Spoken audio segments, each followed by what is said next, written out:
तो हेलो बच्चों, आज मैं आप लोग के सामने लेके आया हूँ ऑल इंडिया एमसीसी काउंसलिंग से रिलेटेड बहुत सारी बातें। एक बात नहीं, बहुत सारी बातें। इन बहुत सारी बातों में क्या क्या होगा कुछ ग्लिम्स मैं दे देता हूँ।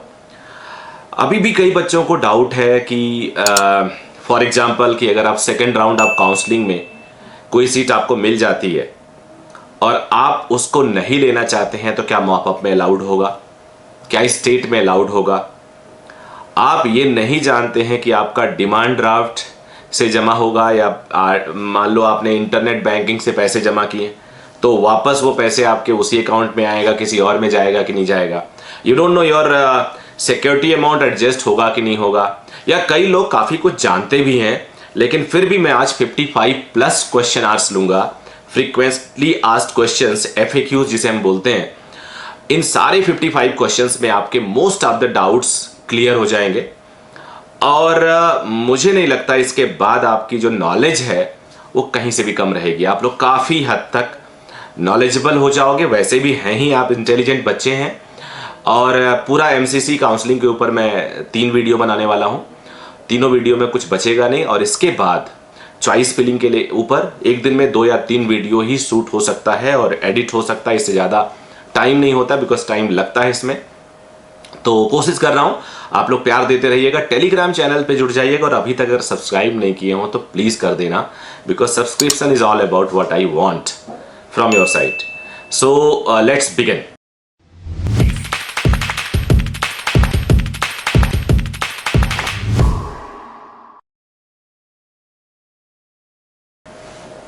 तो चलो अब स्टार्ट करते हैं हम लोग। पहला क्वेश्चन FAQs होगा। पहला क्वेश्चन कहता है how to use registration and choice filling on website. So candidates will have to log on the website mcc.nic.in which is operational to get registered and then fill the choices. Please study counseling scheme carefully. It is advised that after going through the list of seats available, a tentative list may be prepared first as per your preference of colleges before attempting to fill the choice online. Candidates are advised to read the understand user manual the candidates carefully before registration. तो ये मैं exactly वही point पढ़ा हूँ जो user manual में दिया हुआ और ये मैं अपने टेलीग्राम चैनल पे डाल रहा हूँ और ये क्वेश्चन मैं यहाँ भी दे रहा हूँ। तो क्वेश्चन आप रीड करेंगे तो थोड़ा सा आपके लिए इजी होगा ये। उसके बाद हम लोग बात करेंगे क्वेश्चन नंबर 2 पे। Do I require any document to get registered online. तो ये भी एक बड़ा क्वेश्चन होता है कि क्या मैं कोई डॉक्यूमेंट मुझे चाहिए रजिस्टर करने के लिए। तो आंसर है you will be required to fill up some of the information, document नहीं, that you have given on your application form that you filled and submitted to NTA new Delhi national testing agency के time में जो information आपने fill किया था उसी की information की जरूरत होगी। हालांकि बाद में आपसे वेरिफिकेशन में डॉक्यूमेंट्स में वो सारी इंफॉर्मेशन मांगा जाएगा। तो ऑनलाइन प्रोसीजर है, इसमें कोई डॉक्यूमेंट की जरूरत नहीं है। अब तीसरा क्वेश्चन क्या है, what information do I require for online registration. अब इसमें क्या होगा, please note that you will be asked to fill some of the information और वो अभी हम लोग यहां पे डिस्कस नहीं कर सकते सिक्योरिटी रीजन से। वो जब आप फॉर्म में रजिस्टर करके पहले पेज के बाद अंदर जाएंगे प्रोसेस के तो वो इंफॉर्मेशन होगा जो आपको थ्रू आउट द काउंसलिंग के लिए इंपॉर्टेंट होगा। कुछ सिक्योरिटी क्वेश्चंस पूछे जाएंगे इन केस कि आप लॉगिन आईडी पासवर्ड अपना कुछ भूलते हो तो। उसके बाद अगला क्वेश्चन है what documents are required at the time of online counselling. तो यहां भी since the online counselling is online process, no documents will be required for participating in online allotment process during registration process. उसके बाद question number 5 पे आ जाते हैं। How and when I had to make the payment? After registering for fresh registration, payment page appear automatically. Candidates can do online payment by net banking, credit card, debit card, and only after completing the payment process as per the choice. उसके बाद ही आपका further choice filling का process start होगा, नहीं तो नहीं होगा। अब उसके बाद क्वेश्चन नंबर 6 है is there any registration restriction for filling up number of choices of institution, college, course, MBBS, BDS, BSc nursing in choice filling? तो आंसर है नो, कोई रेस्ट्रिक्शन नहीं, कितने भी कॉलेज भर दो, एमबीबीएस भर दो, बीडीएस भर दो, बीएससी नर्सिंग भर दो, कुछ भी डीम्ड यूनिवर्सिटी भर दो, ऑल इंडिया बीएचयू भर दो, सेंट्रल यूनिवर्सिटीज का कुछ भी भर दो। उसके बाद अब आ जाता हूं मैं क्वेश्चन नंबर 7 पे। क्वेश्चन नंबर 7वां कहता है, can I have some idea about seat I am likely to get at my rank? तो बेटा इसके लिए आप लोग को लास्ट ईयर की रेफरेंस रैंकिंग देखनी होगी, वो अवेलेबल है, ओपनिंग एंड क्लोजिंग। और इसका आंसर भी एमसीसी ने दिया है, you can have some idea from the following steps. उन्होंने दिया, पहला, log in to the website, from home page to the medical counseling, open undergraduate for previous year, open composite allotment list. From the information that you see, you'll get some idea of pattern in previous years. This will only be the tentative indicative seats of current year. Opening and closing से आप indicative exactly तो आपको नहीं पता चलेगा।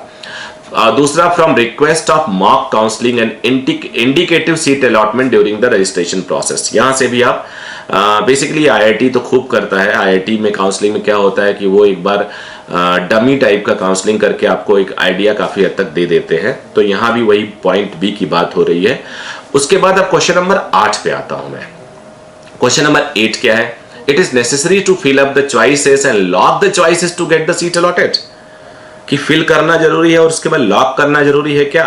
और I will be allotted seat automatically from left over seats. तो ये बेटा इसमें आपको लॉक करना जरूरी है, फिल करना जरूरी है। उनको क्या पता? After online registration is compulsory to take part in online allotment process before the round 1 during a specified registration period. You have to fill the choices of the institutions, colleges, courses in order of your preference. Once choice is filled in, it can be modified before locking it. During the choice locking process, it is necessary to lock the choices to get a print of your submitted choices. If candidate does not lock the choice of submitted by him and her, then end of the date, जो आखिरी date होगा, it will automatically be locked. If you don't register and fill the choices during registration process period, you will not be allotted any seat. ये खतरनाक चीज है।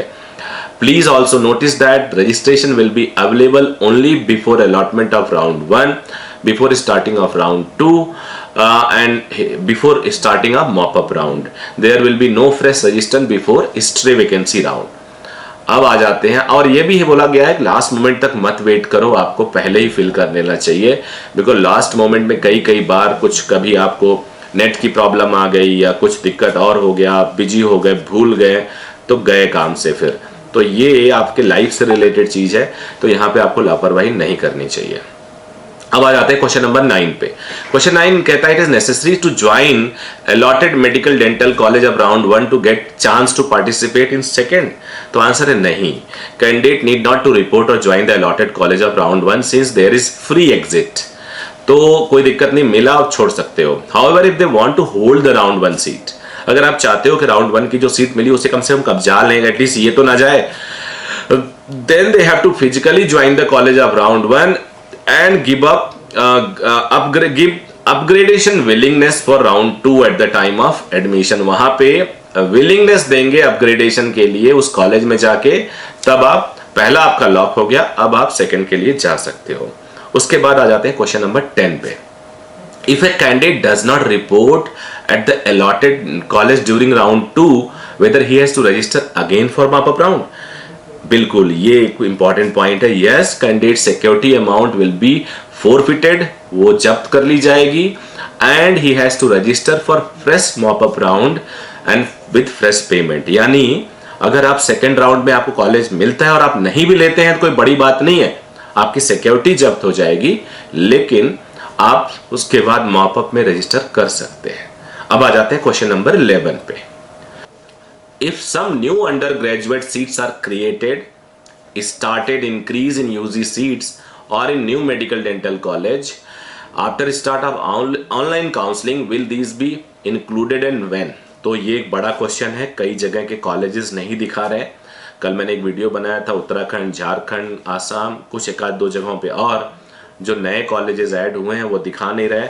तो ऐसे cases में आपको आपको एक जो डाउट है कि क्या होगा, तो उसका आंसर है newly created sanctioned seats that could not be included in first round due to non reporting, late reporting after start of first round of online allotment process will be included in second round on receiving information from participating medical and dental college। तो second round में आ जाएगा। अब एक question है, question number 12 है ये, who are eligible for second round of counseling। तो ये भी एक इंपॉर्टेंट क्वेश्चन है जो बहुत सारे बच्चे पूछ रहे हैं। Candidates eligible for seat allotment in second round would be from one of the following groups. अब ग्रुप देखिए, कई ग्रुप मैं बता रहा हूं आपको, 5 ग्रुप, और इनमें से आपको अलाउ किया जाएगा। पहला, registered candidate who did not get any seat in first round. दूसरा ग्रुप है registered candidate who have secured seat under reserve quota and whose first round of allotment seat got cancelled during document verification. आपको SC में मान लो मिल गया और document verification में आप unreserved निकले तो भी आप अलाउड होंगे सेकेंड राउंड में। इसमें क्या होगा, will be consider for allotment of seat in next round of seat allotment with change category subject to availability of seat in respective category. मतलब आप पार्टिसिपेट करोगे बट सीट मिलेगा कि नहीं मिलेगा, इट विल डिपेंड। और ग्रुप 3 क्या है, candidate who have reported at allotted institute during first round of allotment and submitted willingness for second round upgradation as yes. फिर उसके बाद ग्रुप 4 है, candidate who have been allotted a seat but not joined. तो इनको भी second round में allowed होगा कि आपको मिला तो लेकिन आपने ज्वाइन ही नहीं किया। फिर 5वां ग्रुप है, candidate who have registered from allotted seat of first round at college. उन्होंने अलॉटेड सीट पे रजिस्टर कराया, रिजाइन कर दिया उन्होंने, जाकर उनको मिला था, उन्होंने लिया ही नहीं। उसके बाद क्वेश्चन नंबर 13 पे आ जाते हैं, who are not eligible for second round of allotment. Candidate who have been become non-eligible due to having inadequate document as per the eligibility criteria।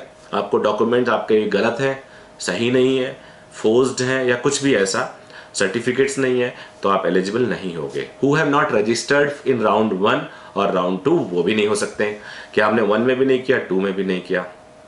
अब आ जाते हैं क्वेश्चन नंबर 14 पे। क्वेश्चन नंबर 14 कहता है, what is the procedure of second round. तो second round of counselling, fresh set of seats get added to the system, जो खाली उली हुए होंगे और कुछ अगर बढ़े होंगे, available during round 1 if any, which is due to latest, और कुछ which is due to latest approval, कुछ लेटेस्ट अप्रूवल एनएमसी और DCI, increase in admission category of existing medical dental college of new medical dental college. Further the conversion of seats in also carried out during the mop-up round, and accordingly the candidate are required to be shown all choices seat available and likely to be available which are against vacant seats, newly added seat, virtual seat मतलब आपको first round में मिल गया, आपने ले भी लिया और willingness में जा रहे हो, और सेकंड राउंड में भी आपको चॉइस मिल गई तो पहला वाला खाली हो जाएगा, तो वर्चुअल सीट एक तरह से हो गया। तो virtual seat which are likely to get vacated during upgradation and also during the conversion of seats as per the following algorithm। conversion of seat का एक algorithm है कि अगर ST PWD पे मान लो कोई बंदा, या CW मतलब children of window of arm forces, तो उन बच्चों को अगर आपको उनको सीट नहीं मिली, वो बच्चे ही नहीं आए, तो उनको हम सीधे सीधे एसटी में कन्वर्ट कर देंगे। मान लो एसटी कैंडिडेट बचा ही नहीं है तो उसको एससी में कन्वर्ट कर दिया जाएगा, एससी भी नहीं बचा तो उसको अनरिजर्व में कन्वर्ट कर दिया जाएगा। अब यहाँ पे कुछ और बात बता देता हूँ, आगे आके कन्वर्जन सीट में यहाँ दिखा रहा हूँ, आगे आके आपको कुछ ऐसे हॉरिजेंटल रिजर्वेशन और वर्टिकल रिजर्वेशन मिलेंगे। वर्टिकल तो मतलब वो डोमेन है, वो फिक्स है, उतनी सीट भरी जाएगी जैसे एससी एसटी ओबीसी। हॉरिजेंटल में क्या है कि जैसे मान लो गर्ल्स का 10% हॉरिजेंटल है, तो अब 10% हॉरिजेंटल है, मान लो 100 सीटें हैं, उसमें से 50 लड़कियां हैं, तो 10 लड़कियां अगर हो गई तो अब 40 ही बचा। ऐसा नहीं कि उनको रिजर्व कर दिया जाएगा, ऑलरेडी जो अगर 10 लड़कियां आ गई हैं तो उसके लिए एक स्पेशली सीट क्रिएट नहीं की जाएगी, उनको 10 को हम हॉरिजेंटली मान लिया जाएगा कि वो गर्ल्स कैटेगरी में आ गई हैं। हॉरिजेंटली का मतलब हुआ कि कोई अलग से सीट क्रिएट नहीं किया जाएगा। अब जैसे मान लो ओबीसी, कोई ओबीसी कैंडिडेट जनरल में एडमिशन अगर ले लेता है तो वो जनरल माना जाता है, और अगर वही ओबीसी अपनी कैटेगरी में जाकर एडमिशन लेता है तो ओबीसी माना जाएगा। पहले ऐसा होता था जब सेंट्रली ओबीसी का रिजर्वेशन नहीं था। अब एम्स में भी ऐसा होता था कि एक ओबीसी कैंडिडेट है, उसने अपनी कैटेगरी से ना एडमिशन लेके जनरल से एडमिशन ले लिया, तो अब ओबीसी की सीट बची हुई है। लेकिन हॉरिजेंटल में ऐसा नहीं है, अगर ओबीसी गया तो ओबीसी की वो सीट फिल मानी जाएगी, इसी तरह से है ये। उसके बाद आ जाते हैं क्वेश्चन नंबर 15 पे। Can a candidate participate in second round without submitting fresh choices based on choice submitted before round 1? तो fresh choice submission by eligible candidate as mentioned above is necessary. ऐसा नहीं कि आपने फर्स्ट में choice fill किया और आपको मिला नहीं, सोच रहे हो आपकी चॉइसेस बनी हुई है, नहीं, आपको फ्रेश रजिस्टर चॉइस फिल करना पड़ेगा। For consideration of seat allotment during round 2, if candidate does not submit fresh choice during the choice filling period, candidate will be considered for allotment of seat of during round 2 will not be considered and will retain the already allotted joined seat. अगर उसको first में मिला है तो वही मिलेगा, नया नहीं कुछ मिलेगा, और अगर फर्स्ट में कुछ नहीं मिला तो यहाँ कुछ नहीं मिलेगा। उसके बाद आ जाते हैं क्वेश्चन नंबर 16 पे। Do I have to fill in choice of colleges course to participate in second round of online allotment process? Yes, all candidate who desire to take part in second round will have to submit fresh choices before second round. फिर अगले question पे आ जाते हैं। अगला question है 17 है। After I join second round of counselling of AIQ deemed central AIIMS या सारे colleges, can I leave resign to join state quota private college seat? तो अब है once you join second round seat, अगर आप सेकेंड राउंड की seat में join कर लेते हो, इसको बहुत ध्यान से सुनना, you will not be allowed to vacate from the allotted second round seat as per the direction of supreme court. और आपकी की पूरी नाम ओम हर जगह हर स्टेट में भेज दिया जाएगा और आपको कोई स्टेट लेगा नहीं, तो ऐसी गलती मत करना। ऑल इंडिया में सेकेंड राउंड में अगर आपने ले लिया तो आप खत्म हो चुके और कहीं भी आप भूल जाओ। उसके बाद अगला क्वेश्चन है, if I give consent for upgradation of my choice filling first round and if my choice is allotted it is necessary to join at college allotted during second round? तो ये भी एक इंपॉर्टेंट पॉइंट, आपने upgradation के लिए allow किया और आपको मिल गया। In case candidate is upgraded during the second round of allotted process, the seat allotted during the first round will automatically be cancelled immediately। जैसे आपको सेकंड वाला मिल गया राउंड का, तो पहले राउंड में जहां पे आपने एडमिशन ले लिया था और अपग्रेडेशन के लिए ट्राई किया था, वो पहला वाला कैंसिल हो गया, अब वो एक सीट अवेलेबल हो गया और आपको एक नई चीज मिल गई। उसके बाद candidate will have to join the allotted seat allotted during second round after obtaining online generated relieving letter from previous college. Previous college आपको ऑनलाइन एक रिलीविंग लेटर देगा कि हमने आपको रिलीव कर दिया।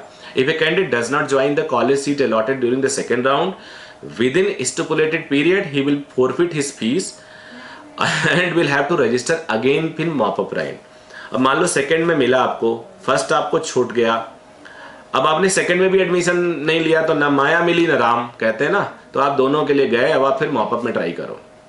Seat can also be upgraded in the same college by changing in category. मान लो आप SC ST से OBC अनरिजर्व में आप अपग्रेड भी करा सकते हो, अवेलेबिलिटी ऑफ सीट्स, ये भी एक पॉइंट दिया था।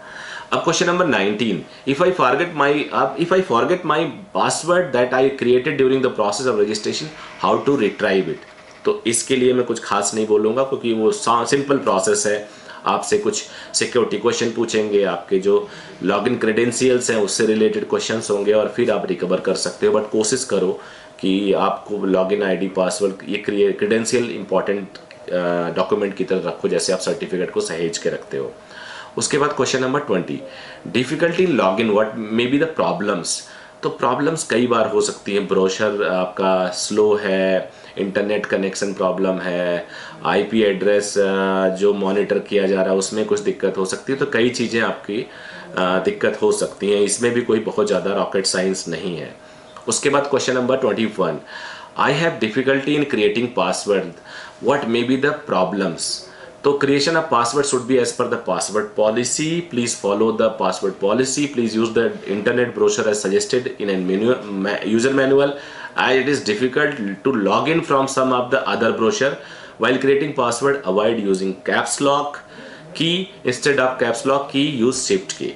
तो ये छोटी छोटी बातें हैं, मुझे लगता है आप सब स्मार्ट हो, बहुत कम लोगों को ऐसी दिक्कत आएगी। फिर क्वेश्चन नंबर 22 पे आते हैं। When I try to log in for choice filling submission, it's a wrong roll number password. What may be the problems? Answer: this can happen if roll number type is incorrect or password type is incorrect. Password is case sensitive. Therefore, use password which was created user exactly at the time of creating. In case password is forgotten, try to retrieve password by using security questions and its answer. अब आ जाते हैं question number 23 पे। What are the guidelines for fresh choice filling before second round of online allotment process? तो please remember that if this any seat is allotted in round 2 from the choice filled by the candidate round 2 before 2 round of counseling, the seat allotted during first round will automatically be cancelled. ये बता चुका हूँ. Therefore, the candidate are advised to fill in choice carefully for seat which are of higher preference. अगर आपको पहले round में मिल गया है तो हायर प्रेफरेंस के सीट आप ट्राई करो और पुरानी वाली सीट आपको नहीं भरना है क्योंकि वो आपको मिला हुआ है. तो आपको हायर मिलेगा तो पहला वाला हट जाएगा, दूसरे में आपको लेना ही पड़ेगा, नहीं तो आपकी दोनों सीट गई. उसके बाद अगला क्वेश्चन है, can I modify my choice during the period of exercising of choicing and locking. ये क्वेश्चन है during first round and fresh choice submission and locking for second round and subsequent rounds. तो ये भी important question है. Yes, you can modify, add, delete और choices during this period before you lock your choices, but once you lock the choices then you can not modify.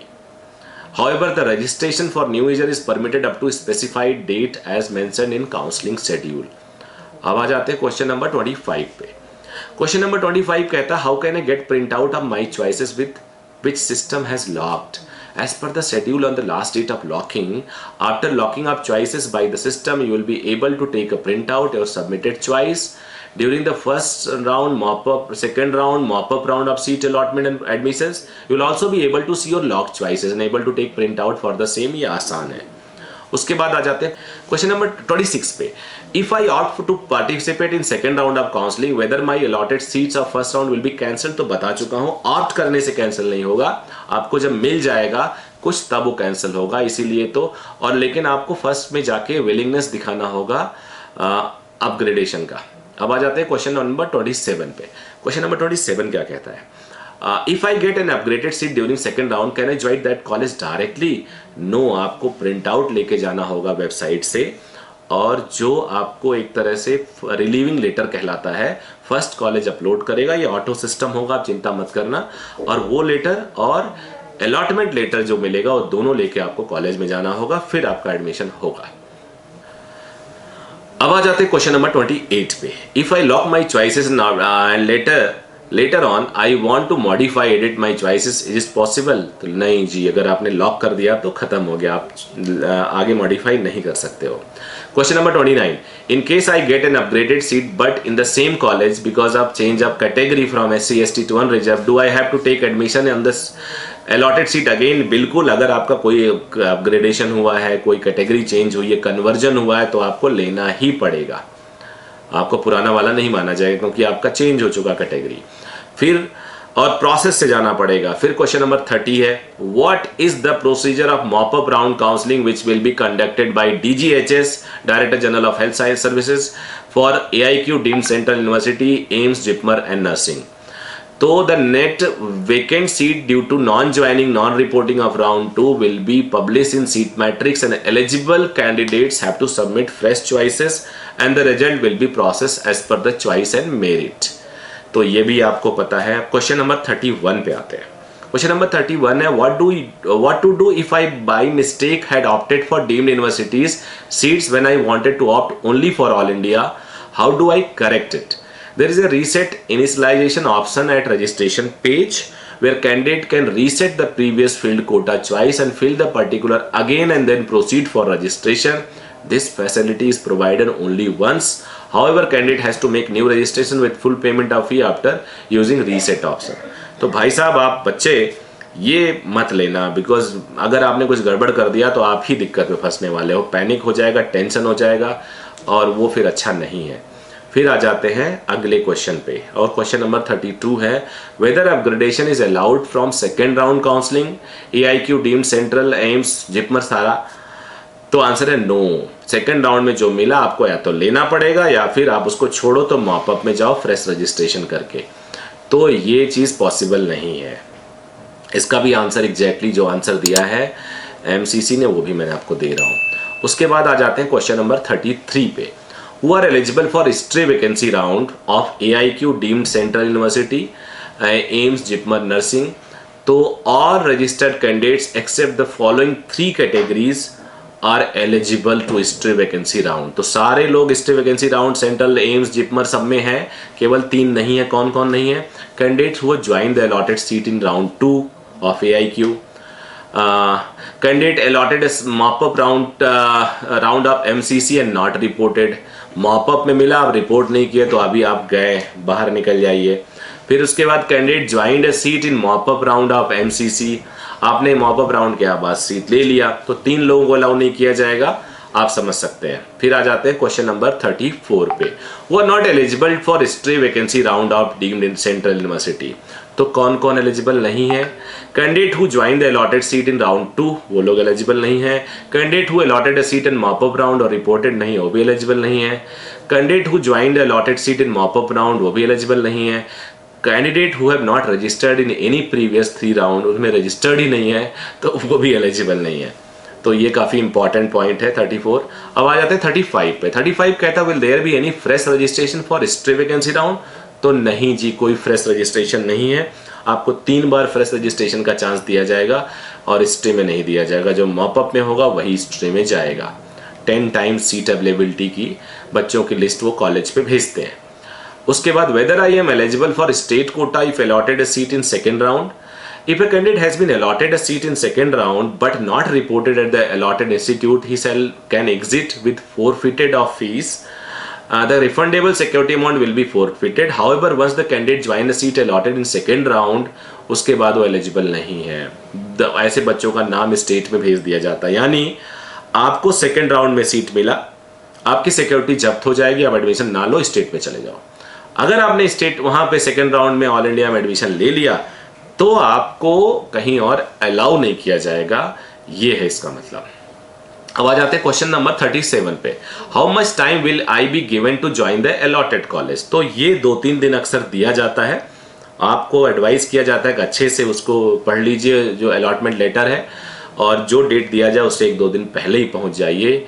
ये तो एक normal सा question है। अब question number 38, what documents are required at the time of joining reporting in the allotted medical and dental nursing colleges? तो original आप देखो documents की क्या क्या जरूरत होगी, ये इंपॉर्टेंट है।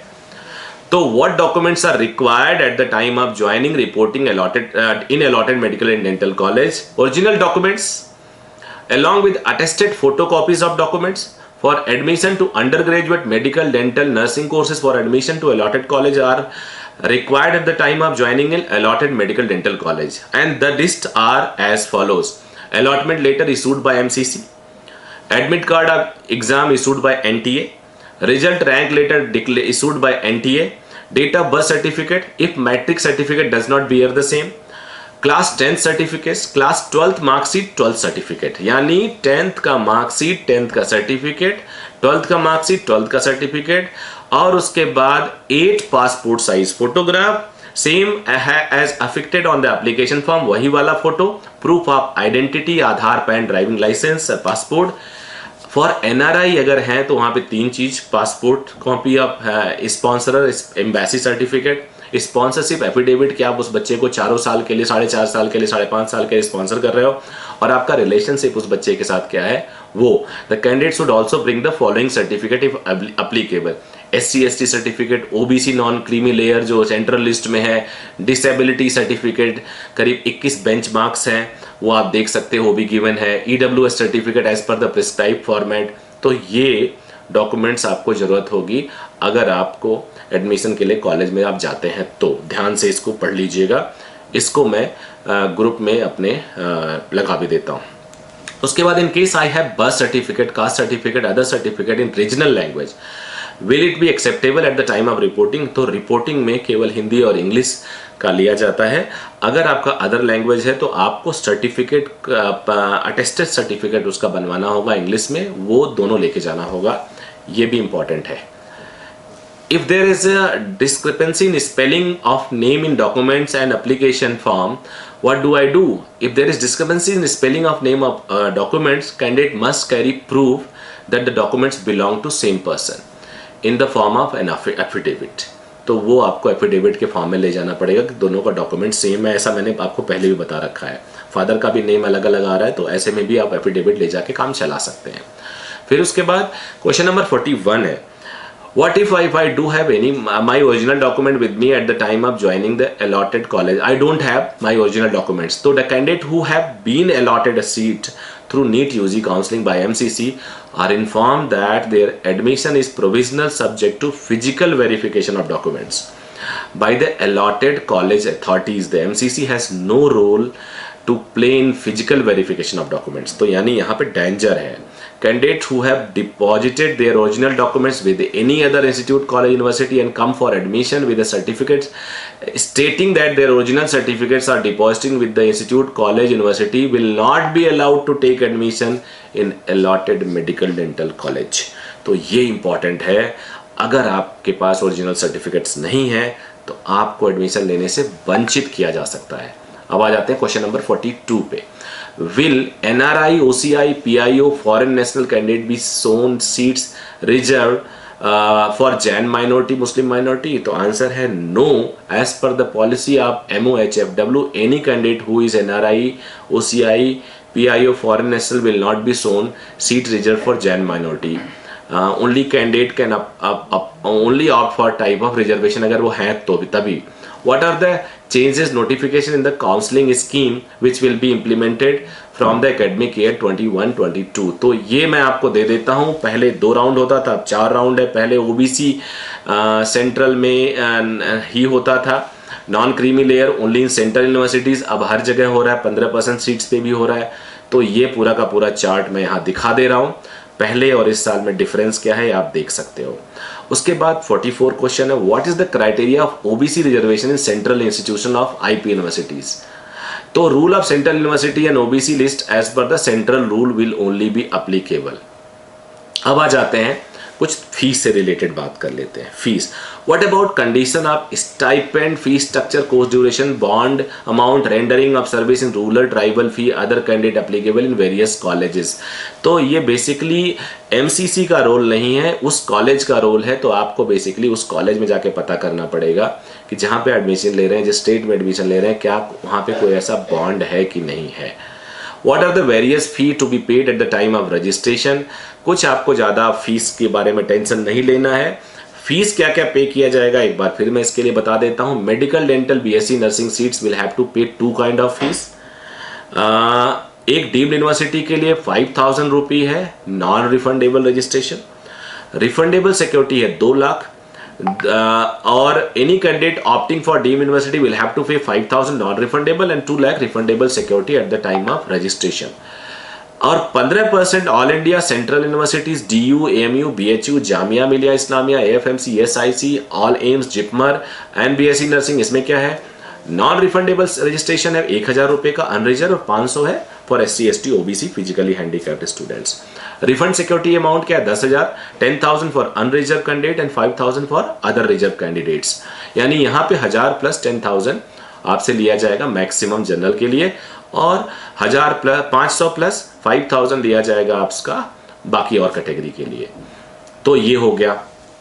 इन case candidate had to apply for both government and private तो और डीम्ड, तो ऐसे केस में आप हायर वाला अमाउंट यानी 5,000 प्लस 2,000 अमाउंट आप दे के अपने आप को ब्लॉक करवा सकते हो. तो ये समझ में आ गया. What Dutch exit with forfeited means in second round and subsequent round of counseling. Exit with forfeited means a candidate allotted a seat in second round or subsequent round of counseling and does not want to join allotted seat, he can still exit with forfeiture, losing security amount deposited, and once candidate join the allotted seat would not be eligible for registering surrender of seats. तो ये होता है उसका मतलब. अब refund क्या है, when and where the security deposit will be refunded. तो सिक्योरिटी डिपॉजिट वही अकाउंट में रिफंड होगा जिस अकाउंट से आपने उसको जमा किया होगा. ऑनलाइन किया होगा नेट बैंकिंग से तो नेट बैंकिंग आएगा, क्रेडिट कार्ड से किया होगा तो क्रेडिट कार्ड से आएगा, यूपीआई से किया होगा तो वहीं आएगा. तो ये एक प्रोसीजर है. उसके बाद एक security deposit is remitted through unrelated bank account, तो उसमें क्या होगा, तो उसमें आपको नहीं मिल पाएगा. What happened if the candidate by mistake make more than one payment for the same? तो ऐसे केसेस में आपका 500 रुपया मैक्सिमम काटा जाएगा और 30 डेज में आपको वापस कर दिया जाएगा. और उसके लिए पूरा डिटेल फाइनेंशियल कंट्रोलर के पास, फाइनेंशियल कस्टोडियन के पास रहेगा वो पैसा, वहां आपको मेल लिखना पड़ेगा. उसका डिटेल मैं आपको दे रहा हूं. फिर do I have to request the financial custodian to refund the security amount. What is the schedule for refund of security amount. Candidate को अलग से कुछ नहीं करना पड़ेगा, need not approach the financial custodian, वो अपने आप आपकी पैसे 45 डेज मैक्सिमम तक आ जाएगा। और अगर नहीं आता है तो आपके लिए डिटेल दिया जा रहा है, उस डिटेल पे आप फाइनेंशियल कस्टोडियन को लिख सकते हो। Can candidate initiate refund proceeding through charge back claim through the card issuing bank? नहीं, अगर आपका 2% 1% कार्ड इशू जो नेट बैंकिंग का फीस लगता है, या यूपीआई में फीस नहीं लगता, बाकी और मीडियम से अगर आपको फीस लगता है 1 रुपया 2 रुपया 2%, तो वो वापस नहीं मिलेगा, वो बैंक की फीस थी, वो उन्होंने नहीं लिया। एमसीसी ने जितना लिया सिक्योरिटी वो वापस कर देंगे। Who is the financial custodian? HLL life care limited, a government of India undertaking under ministry of health and family welfare is the financial custodian. They will on behalf of MCC collect non-refundable registration fees and refundable security deposit from the candidate and refund the security deposit to the candidate. How to contact to the financial custodian? तो इनका finance MCC at lifecarehll.com नाम से email ID है, वो मैं यहाँ पे दिखा रहा हूँ, वहां से आप डायरेक्टली कोई भी कम्युनिकेशन कर सकते हो, और ये मेल मैं आपको स्क्रीन पे दिखा रहा हूँ। Will medical council committee bear the bank charges? No, ये मैं पहले बता चुका हूँ। Can candidate remit the registration fee security deposit from NRI account? No, MCC can not as per the reserve bank India, NRI account से नहीं, आप यहाँ के अकाउंट से करिए। Will MCC pay interest on refundable security? कोई interest नहीं मिलेगा। What is the payment mode option registration fee security deposit? तो NEFT, net banking, card, UPI, यही सब है। सो आई होप, और इसके बाद मैं आपको एक कॉन्टैक्ट दे रहा हूं MCC कॉल सेंटर का, जिसका फोन नंबर दिया हुआ 0120407350, टोल फ्री नंबर इनका है। Please contact the above number for query related to counseling. Please note that all query will be answered during call center timing only 9 AM to 8:30 PM. Mail क्या क्या है वो mail भी लिख सकते हो। तो ये सारे डिटेल्स हैं, बहुत एग्जॉस्टिव ये वीडियो था, मुझे लगता है सब लोग को बेनिफिट मिला होगा। So all the very best, गलती नहीं करो। Thank you. अगर पसंद आया हो तो जरूर वीडियो को सब्सक्राइब कर लेना, लाइक कर लेना। Thank you.